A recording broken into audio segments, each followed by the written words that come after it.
Ladies and gentlemen, how are you doing this day? And good day to you too, wherever you're watching this from. I am happy that today it's raining and just hiding myself in the vehicle as it rains. And I thought let's talk about something that has happened in uh, in Kenya. Um, with the coming of the new regime, there is a parastatal that had been started in 1965 that they are reviving, and it's called the Kenya National Trade Corporation. After listening to the Minister of Trade, after listening to Moses Kuria, what he said about it and what it's supposed to do, and the mandate that it is being given by the government, well, this corporation has been there from a long time ago, from 1965.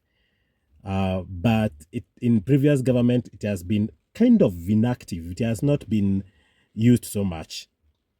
What is the work of this corporation? Because this corporation is likely to put the businessmen and women in this country in jeopardy because the mandate of this corporation, and I'm going to read from their website, allow me to read from their website, is that the Kenya National Trade Corporation, or what is known as the KNTC, is a state corporation under the Ministry of Agriculture, Livestock, Fisheries and Cooperatives.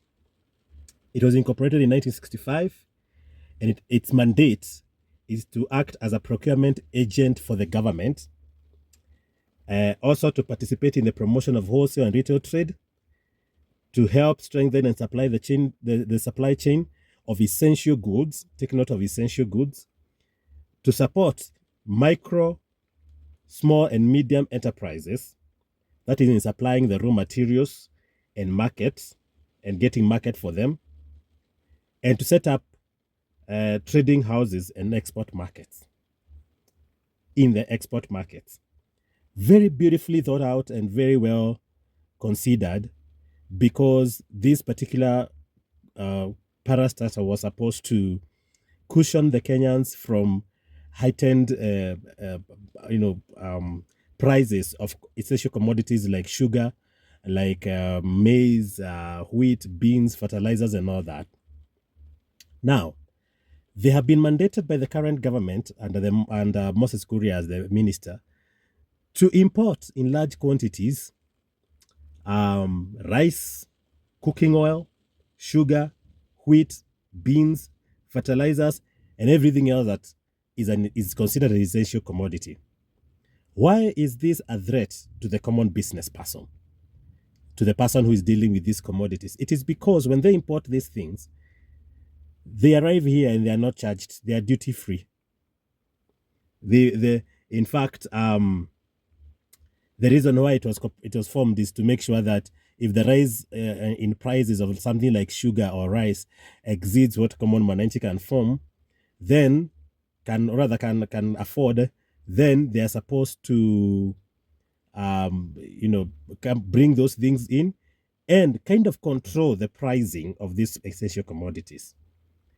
Well, this is very noble and very good for the common mananchi. The biggest problem here will be the normal business person who deals with these goods. Because when they import the things that they are going to be importing here, they are going to sell these things at subsidized cost.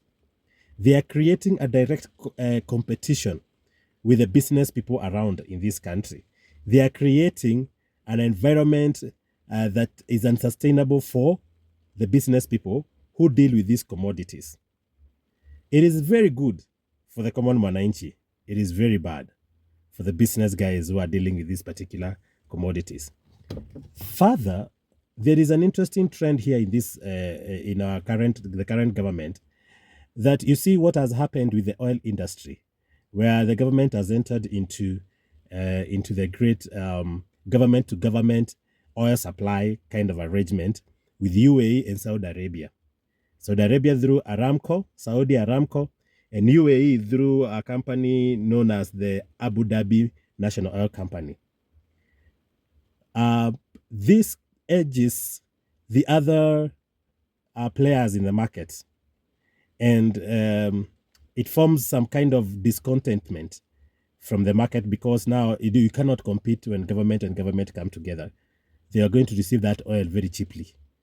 And when that comes to effect, of course, our petrol will be cheaper. It is good for us as Kenyan Wananchi, but it is very bad for the people, the oil marketers.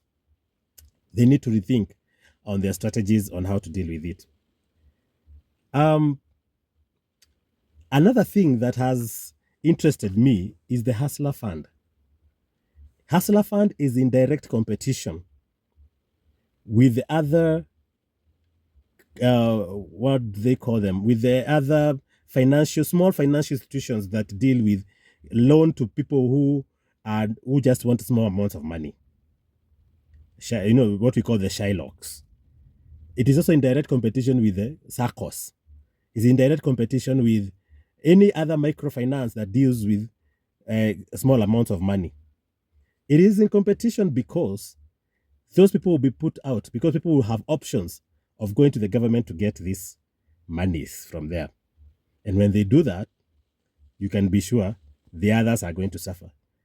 So it is a very critical point for us as the business people to rethink our strategies, and also just to know that the government is in direct competition with you on these three particular areas that I've mentioned.